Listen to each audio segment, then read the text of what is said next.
Sanibonani guysini, I am back again with another review of Othando Nesithembu. Guys, when I tell you that it's going down on Othando Nesithembu, it's going down. Listen, but episode last night, it was a bit emotional for me, seeing Musa Umtombeni crying in front of us, the nation. It was not lovely at all, guys. The men that were introduced to Uthando Nesithembu season 1 was a very strong, proud man. And this time around, Sonke sibonile ukuthi uMusa uyagula, has been admitted in the hospital, was hit by a stroke twice. So nje kuninzi. On the other side, Kesana, kwayena naye himself, he wanted to take a fifth wife, number 5. So, yes, we sympathize with Umusa a lot. We don't just sympathize with Umusa like in Chase, like siya sympathize and Umusa, but kwayena guysini uyayenza impilo yakhe ibe difficult at this point. Ayikesana sebemhlaba ngama-question abafazi bakhe sebemfake ekhoti. And honestly, this is my opinion. Ngicabanga ukuthi into ekhalisa uMusa kakhulu ukubona ukuthi uThobile naye umjikele. I think ubenga expectanga Nkosi yami ukuthi uMakhumalo emjikele, and when he officially realized ukuthi hayibo, I am actually on my own, anginayo i-backup, even ngisho uThobile she's not my backup anymore. Ngele kwamhetha kakhulu because now bandla indoda yabantu iweek iphume esibhedlela and inabafazi abawu-3, bonke labafazi bowu-3 bathi nje sizoku-acteka into engena size. You get it's kinda kubhlungu, painful, and honestly mna ngokwami ndiyamzwela, I'm just like ayibo kubhlungu guysini, so ke once again bonke ba realize ukuthi uMusa akakhona uku-answerisha wonke lama question abambuza wona, uyakhala. Umayeni Nkosi yami wavele wazwela isoka lakhe wathi yazini guysini, asimyekeni singasambuzi imibuzo eminingi, asale nje sesimyeka sisombuza kahle ngelinye ilanga mhlawumbe namakhamera engasekho. Umangwabe besafuna ukuqhubeka emhlabeni ngemibuzo, but then I think umayeni umenze wa realize ukuthi no, maybe a platform ayikho right, nanokuthi ke phela kunamakhamera, Umthombeni ke lana ku direct section uyasho ukuthi no into emkhalisayo kakhulu ukuthi yonke lembuzo yenza kube ngathi uMacele mubi, kanti yena umuntu omubi and nomuntu ofuna isithembu nomuntu ofuna number 5 uyena. So therefore into emkhalisayo kakhulu ukuthi perhaps yonke le ndaba ayenzekalanga kahle, perhaps bekumele ebatshele abafazi bakhe beforehand so that even if it backfires bazoblame yena uMusa, bengablame uMacele, of which noMacele guysini was out here catching hits. Macele was catching hits kesana. So with Macele, since uThobile accused uMacele ukusenda i-false notes, uyesendela amakhosikazi wa-invite and bona ke baclaim ukuthi since abantu abahlala eMzumbe abazange beyithande leyo nto leyo, ayizange nje ibenze befeel comfortable at all ukuthi uMacele u-invite abantu eMzumbe. Wa-also uMacele uhlala kephi eSipark, and umeba invite labantu baseMzumbe uthi kuzoba nomcimbi ka-number 5. So uThobile ke uyambuza ke la uMacele ukuthi Macele uyisendile yini i-voice notes ka-number 5. uMacele uMacele obviously ubengafuni ukumphendula ke uThobile lana, ubesho ukuthi yazini khohlwa girl, forget it, uzophendula uba mina nje khohlwa, angeke ngize ngikwazi ukuphendula, But then guys, i-voice notes shame bandla sizwile, and mina personally angizwanga into wrong nge-voice notes. Angifuni ukuqamba amanga ngithi no i-voice notes bengihambelanga umacele isende beku-something ngisho bengekho right nge-voice notes. Now according to me the voice notes was perfectly fine, and umacele uyasichaza la i-reason yakhe, uyasho shame bandla ukuthi no, i-reason yami ukuthi ngisende i-voice notes ukuthi angeke ngikwazi ukuthi ngithunyiwe, because it's clear ukuthi uMusa Mseleki uye wathuma umacele ukuthi ememele abantu, you know. So umacele uyasho ukuthi angeke ekwazi ukuthi ethunyiwe ukumema abantu bese sendela amadoda abo noma efonela amadoda abo ukuthi hayibona imenyiwe la. Uthi yena ubone into e-right ukuthi ayenze ukuthi esende i-voice notes, esendele ngathi unkosikazi kabhuti ubanibani loyo bhuti loyo in question babakhuluma ngaye. Ubone kuyiyo into e-right ukuthi esendele leyo voice notes, esendele unkosikazi wakhe. So therefore ukuthi unkosikazi wakhe uyireceive kanjani leyo voice notes bengaseyona-ke ekamacele leyo ndaba, because umacele uyasho ukuthi hayibo nimenyiwe la emcimbini, ngicela nize bo, and ukhumbuze nobaba kwakho ukuthi naye umenyiwe. So guys, I felt like uthobile nje ubem-attack nkosi yami umacele wabantu. Honestly umacele, this is based solely on my opinion. Akenzanga lutho bandla olutheni, akenzanga lutho olutheni. Obemema nje abantu ngobani ecelwe indoda yakhe. Same thing yenzakala kuThobile. Yazi uMusa in a way uyabaqhatha abafazi bakhe, because noThobile naye umcelile ukuthi em-organizele abantu be-catering engane, and umcele yedwa, azange ngithi abafazi bakhe bonke uyabacela ukuthi bem-organizele i-catering. Uthi uThobile yedwa ucela ukuthi organize i-catering. Same thing-ke nomacele, umcelile ukuthi hayibo macele ngicela ukuthi ungi-organizele abantu, ngimemele abantu ukuthi ngizoba nomcimbi nani nani. Umacele-ke wenza the way atshelwe ngakhona, umema abantu ukuthi hayibo kuzoba nomcimbi lana, and vele of which vele akukho right ukuthi manje umacele-ke efonela amadoda abantu. Vele if ever mele send i-voice notes mele asendele amakhosikazi abo. So according to me i-voice notes ibi-innocent guys, and I'm so glad ukuthi we played that voice notes. Bingasho ukuthi hey makhosikazi wozane emshadweni ka-number 5 the way uThobile ayibeke ngakhona.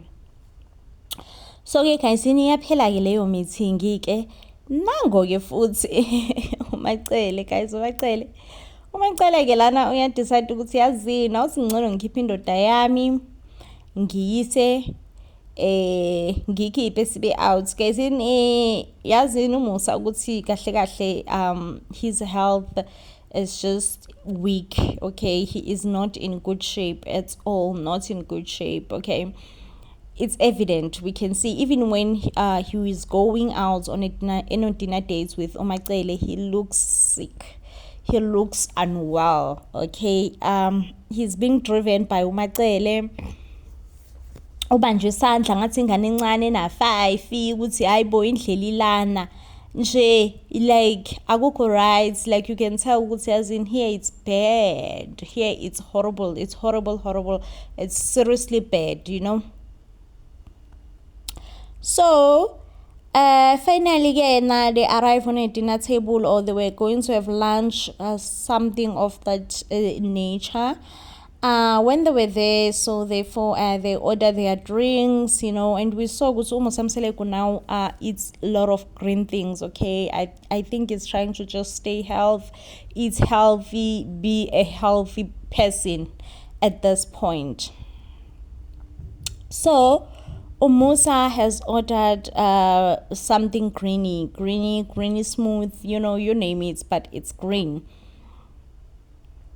And then nango-ke umacele-ke useyamshaya conversation, usethi nje yena yey abantu basemzombe bayamcika, especially uMayeni, because uMayeni unayo lento yokuthi enze ngathi mhlambe uyena umacele wenza ukuthi uMayeni engabe number 1. Guys, you know, when it comes to that point nami ngivumelana nomacele, because uMayeni umekhuluma ngokuthi uyena wahlangana qala kunoMusa, noma ekhuluma ngokuthi dala hlangana noMusa noma into ekanjalo nje, uyakhala umama like iyembezi. And you can tell ukuthi if someone is still crying for something that happened 10 years ago, 20 years ago, whatever, that means that thing it's still in their hearts and it still hurts them like every day. So definitely uMayeni akekho happy ngokuthi akabanga number 1 and akekho happy ngokuthi uMacele waba number 1, akekho happy tu ngaleyo, you know. And ke uMacele la uyasitshela ukuthi no guys, and because yes guys, I remember back in season 1 bachaza ukuthi babahlangana kanjani. So uMayeni wahlangana noMusa 1997 and uMpumelelo was born in 2001, right? uMacele washada noMusa 2000, so which then means while uMacele benoMusa sebeshadile 2000, uMayeni wabuya futhi. Oh Nkosi yami, wabuya uMayeni wazolala nendoda eshadile ye manje wayimithela. So nje bogeshe labafazi bakaMusa banombudizi nyana phakathi.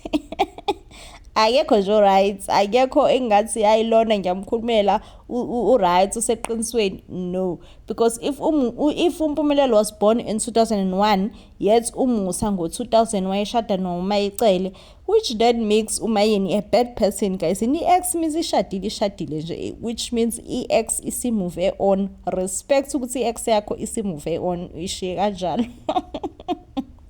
You know. So yeah guys, uMacele lana wamenshina nokuthi akasafuni yena ukuhlala eMzumbe, futhi nje abantu baseMzumbe yena nje vele nje akayingeni indaba yaseMzumbe, yena nje ufuna ukuyitholela isite yakhe yedwa, ehlalele yedwa nezingane zakhe. Yey of which vele uMacele on the previous seasons ubenakho ukuhlala emention ukuthi yena akashadanga nje nendoda eshadile, yena nje wayibonela nje insizwa nje, you know, a single wayithatha, you know. So akashadanga nendoda eshadile, ubenakho vele kusho kanjalo, of which namanje uyakusho ke lokho.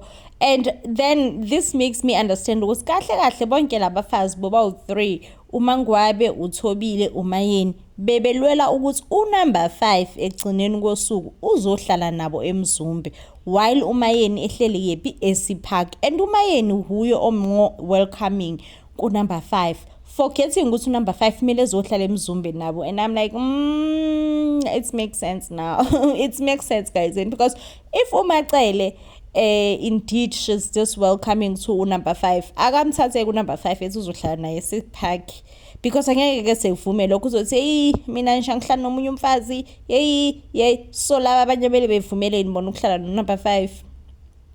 So now ngiya-understand ukuthi inkinga kaLuntusana kaMusa ukuthi indaba ka number 5 vele bekumele iplane nabantu abahlala eMzumbe, because at the end of the day umuntu ozohlala no number 5 wakhe abantu baseMzumbe. Hayi ke guys, ke nangoko uMusa esesitshela nje ukuthi yena uplana ukuthengela uMacele vele indlu, yabo. I'm like hayibo guys, leyo party ke inconfused, you know, because I'm like hayibo kanti uMacele akahlali eSipark, indla sePiSipark kwenzakalani, iyarentwa noma ibond basho ukuthi bey-pay off. I understand guys, but yeah. Now up next our person. Guys, makuvela nje uSneh, kwaqala nje kwavela uSneh on our TV screen, sivele sihlekeni. So nangoku uMusa lana ubiza uSneh uzomtshela ngama plans akhe, kodwa guys inazo uMusa ne hayi ngeke yena ngiyamzola ngoba uyagula, because uma egula kuyaphoqa ukuthi simzwele ukuthi hawu Nkosi yami, you know, ubaba uMusa amsele kusimaze indoda eright eqotho enjanjani. So uma segula kuyasiphoqa vele ukuthi simzwele, you know, but kodwa naye hayi izinto akazenzayo ziyasithusa, zenza ukuthi kube nzima ukuthi simzwele. So nangoku uMusa ezoshaya ngenkulu ibhomu le, isikaxa sebhomu.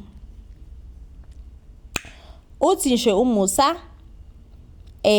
uSneh mele hambe nabakhongi ngoba kuzohanjwa nabakhongi kuyokhongwa uMakhwela, you know. Uyasho ke la ukuthi into eyenza ukuthi mhlambe eze igcine secela uSneh ukuthi yena akanasisi. Ayi guys, kodwa uMusa indaba yakhe ukuthi ehlale exabana nawo wonke umuntu. So uyasho ke lana ukuthi uMusa waxabana nosisi wakhe. Guys, I don't know if you remember on the earlier seasons, uMusa, I think usisi kaMusa futhi ubehlala eMzumbe at some point, because ubehlala nje eseMzumbe. So uMusa ube right nosisi wakhe, bebehlala bonke ku right nje, you know. Hi Therefore manje ke uMusa akasekho right nosisi wakhe ke bayasho ukuthi babanga ukuthi usisi wakhe wathi uMusa ngathi uyamhamba hambe. Yayi guys, indaba zabantu asizazi angazi ukuthi baba ngani, kodwa nje kuthiwa nje usisi kaMusa wahamba wayoconsulta isangoma sathi ubona nje ungaphumeleli. Nangu ubhuti wakho, ubhuti wakho uthi nomcebo ongakanani? Uyena. Hey guys, ngoba izangoma ziqedile imizi yabantu ngamanga. So manje seyaphoqa ukuthi kuhambe uSneh, and I'm like hayibo Musa, like was wamuse uSneh. So kahle kahle uSneh second option wakho ukuba ubunosisi ngabe ushiya uSneh wadumela usisi wakho. Kodwa ke guys, sengiyayibona lento ayisho uMusa ukuthi ufuna ukuba nomuzi omkhulu nezingane eziningi, because namanje vela kana family uMusa kanabo malume osisi no auntie, yabo into ekanjalo nje asikaye siyibona akana family. So but at the end of the day ifamily yakhe sekuyingane zakhe, so sekuyaphoqa manje ukuthi seyomelwa oSneh kanje, you know. And funny enough uSneh ubengafuni ukuthi ubaba wakhe emention noma esichazele kahle hle ukuthi waxabanelana nosisi wakhe nani befuna nje ukuthi ivele iyekwe leyo ndaba ekanjalo. But ke uMusa bingumusa wahamba waya ku diary wafika wasitshela ukuthi no, mina nosisi wami kahle kahle saxabaniswa umuntu.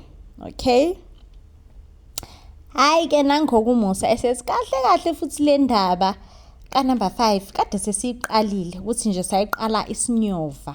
Hayi angithola ngani izandla ekhanda, angithwala ngani izandla ekhanda. Nango ke phela uMusa sesibonisa ini ifootage scene kuthiwa ke never seen before, kuthiwa ikazibonakale le video, siyaqala nqa kuyibona. And le video ke guys, it was shot in 2023, right?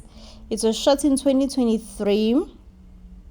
And okay guys, as much as we are watching Uthando Nesithembu now in 2005, but Uthando Nesithembu was actually shot in 2004, right? So like ngizama ukunderstand the timeline ukuthi uMusa wahlangana nini no number 5 wakhe, mhlawumbe bahlangana ngo-2002. Hey angazi guys, kunabantu abasheshe beshade vele abavele behlangana 2 weeks, after 2 weeks sebeyashada. Possibly that's the case ngoMusa, of which I highly doubt guys, because uma ufuna uzohlangana nomuntu ufuna ukuzomenza number 5 mele umazi some sort of a period before uthi uzomthatha umenze number 5, because ku tricky phela guys, it's not like ufuna ukuyishadela wena nizohlala naye nobabili, ufuna ukumthatha uzomusa ebafazini bakho. You understand ukuthi tricky kanjani leyo part, very tricky, you know. So angazi ukuthi uMusa beno number 5 wakhe bahlangana nini kanjani, because I'm concerned about age, you know. This is why I want to be like, I want to go back to timeline bahlangana nini. But one thing that we know about number 5 kaMusa ukuthi she's definitely in her early 20s. So probably when she met Musa she was like 22, 23. If she's 25 this year, I don't know. Okay, so whatever ke guys, abakhongi ke sebeyile ke lapha bayokhonga.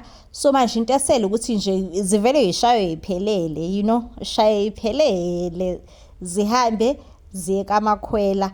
Iyona ke into engathi isisele ke manje ukuvele nje uyishaye iphelele. Yay guys, so uMusa ke angazi ke noma abafazi bakhe laba abanye usebatshelile ukuthi lalelani ngiyoyishaya iphelele lapha kaMakhwela, or what's the case. But yeah guys, and angazi guys ukuthi abafazi bakaMusa ngempela bazofila kanjani to actually find out on TV ukuthi, especially uMayeni Nkosi yami, uMusa usovele sakodwa isigebengu mbemu. And ukuthi uMusa uyayishaya iphelele nje kuphela kuyophuma ishumi leyinkomo. Guys, kuthiwa vele inkomo ezo50 cabangani igidi zeinkomo. Hayi uMayeni ezocomplaina ngendlu yakhe engaphelile nje. uMayeni as soon as she found out ukuthi uMusa uhambile wayolobola ngenkomo ezo50, hayi inkinga ke leyo, inkinga enkulu, isidudla senkinga, because manje sezobuya kuthiweni no, indlama iphelile kodwa wena uney'nkomo eziwu-50 mbhemu kodwa indlama engakapheli. Umayini-ke loyo. So yeah, guys, good tricky. But one thing I wanna say ukuthi shame mandla umusa uma segula mina ngiyamswela. Yes, mesenza into zakhe lezi phela sokuthi uzothatha number 5 futhi umthatha ngenkani. Not to say umthatha ngenkani kodwa nje ukuthi yazini it's either bayavuma noma bavumi. I mean useshilo ukuthi abahambayo bazosala bencenga, so kuyafana nokuthi vele umthatha ngenkani number 5 but uma segula nkosi yami, especially uma sekhala ku-abo, umusa nkosi yami. Ngavele ngathi hayi guys, sase simxolela simsupport nkosi yami kwindaba yakhe ka-number 5 noma acele vele useyamsupport. So nathi-ke sisale nje sesenzani ubulungiswa sithi hayi kulungile-ke musa sesiyakusupport, hamba umthatha u-number 5 wakho. Anyway guys, this definitely does and our review, if you do love and enjoy our reviews, would give this video a huge thumbs up, and I will see you on the next one when of course I am bringing you more reviews. Until then, please do stay blessed and I love you.